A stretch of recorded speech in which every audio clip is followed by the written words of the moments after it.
What's up, family?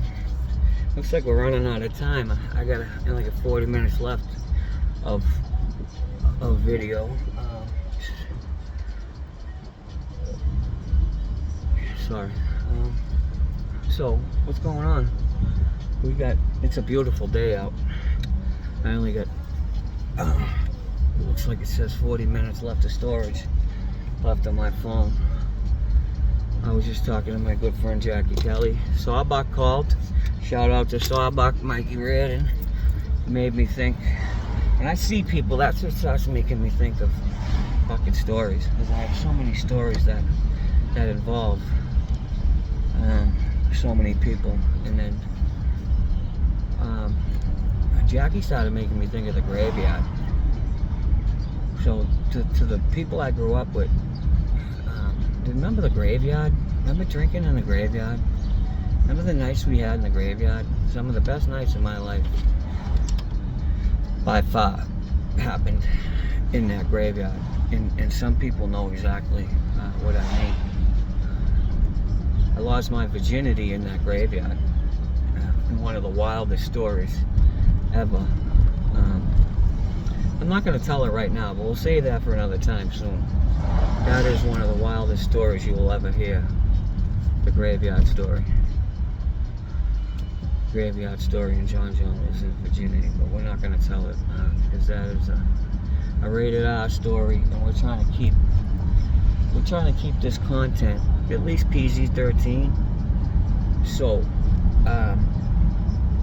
I was thinking about a time in my life, and that's where I've been focusing on around around the mid to late 90s for some reason.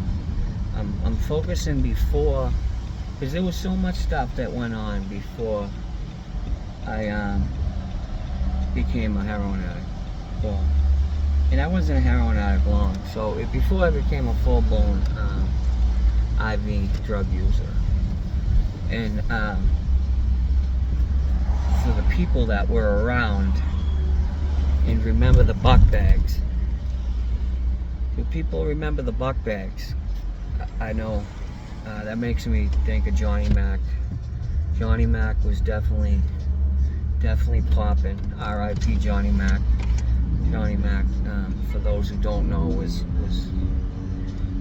definitely one of my closest friends growing up. John McAteer, rest in peace. It's a sad story. I love you, Mac. Fucking miss you. Sad story, bro. But Johnny Mac,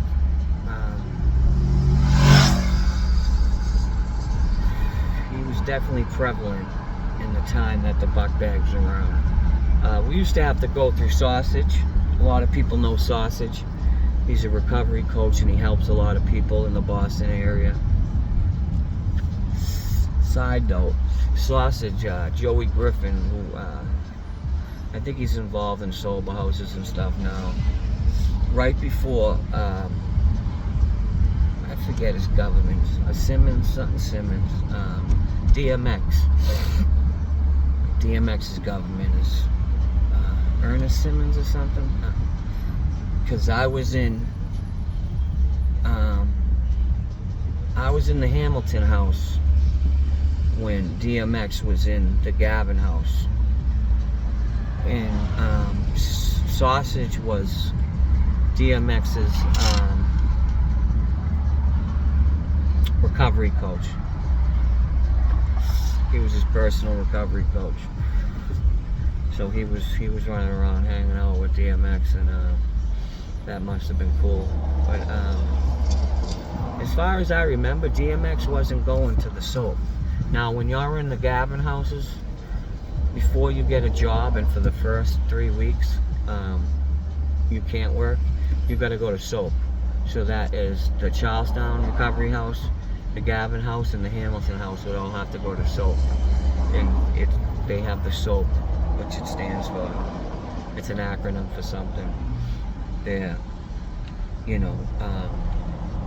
addiction and recovery-based classes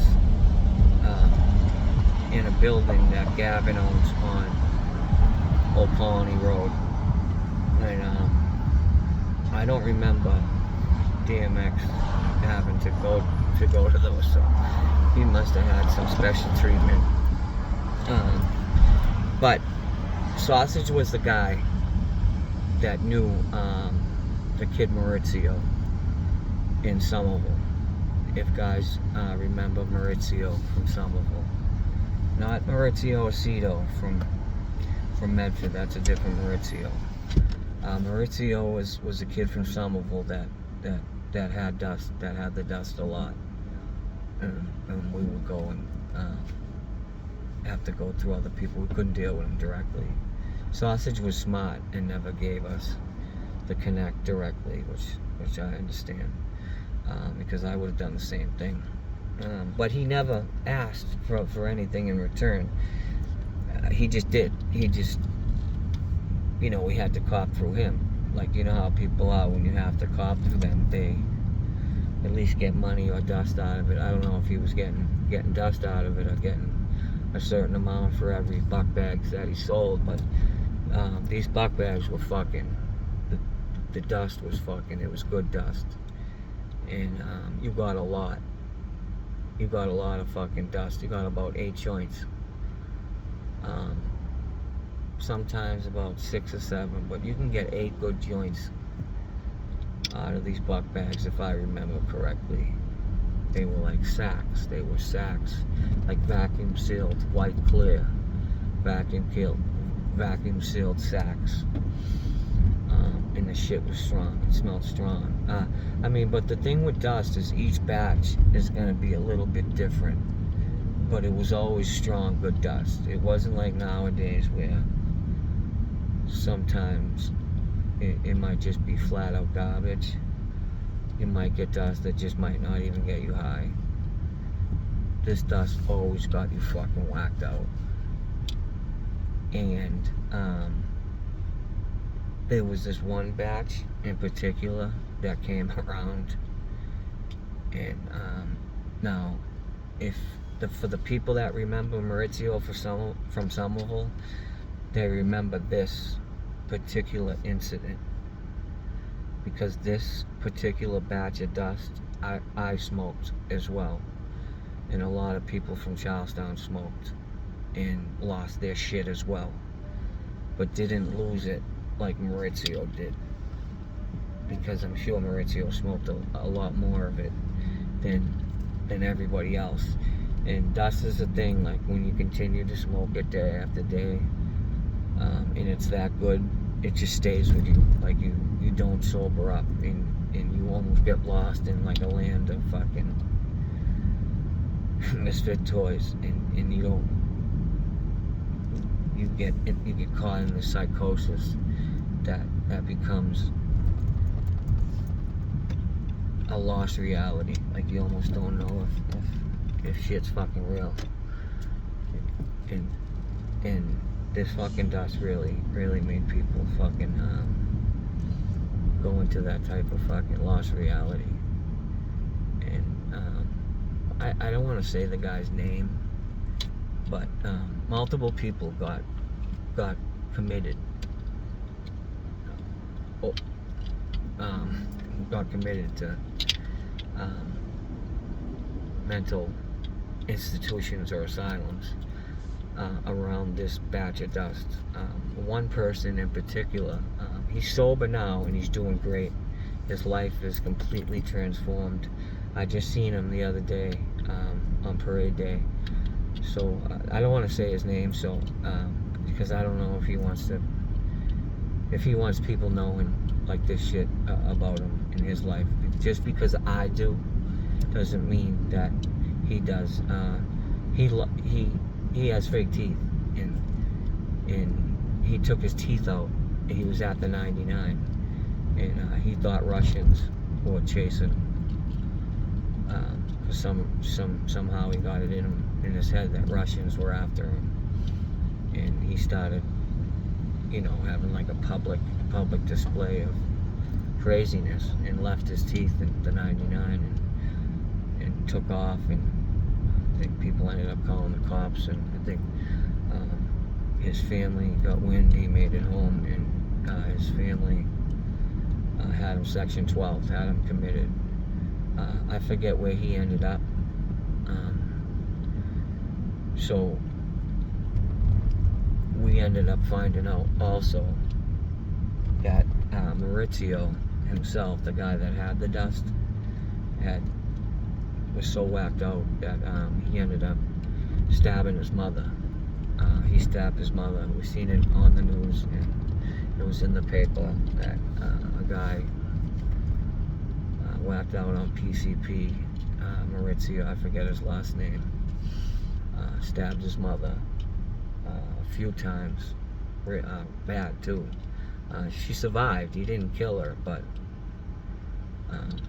he also ended up, I believe, in Bridgewater. And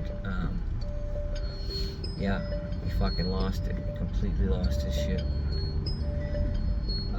I was smoked a bunch of it, and I have to stop. She's calling, and I'm gonna have to make a part 2 of this video if she calls again. She's continuing to call. She knows I make these videos, and it's aggravating. But sometimes she just doesn't kind of have respect that I'm making these videos. She can just check on. I'm going to pick them up at the barber shop, and she can just check on the GPS where I'm at. She knows I'm on my way. I'm in traffic right on Main Street in Everett. So I remember I was up all night. I was doing more than just smoking dust. I think I was drinking too. I was doing lines all night. Wait 1 second, I have to text.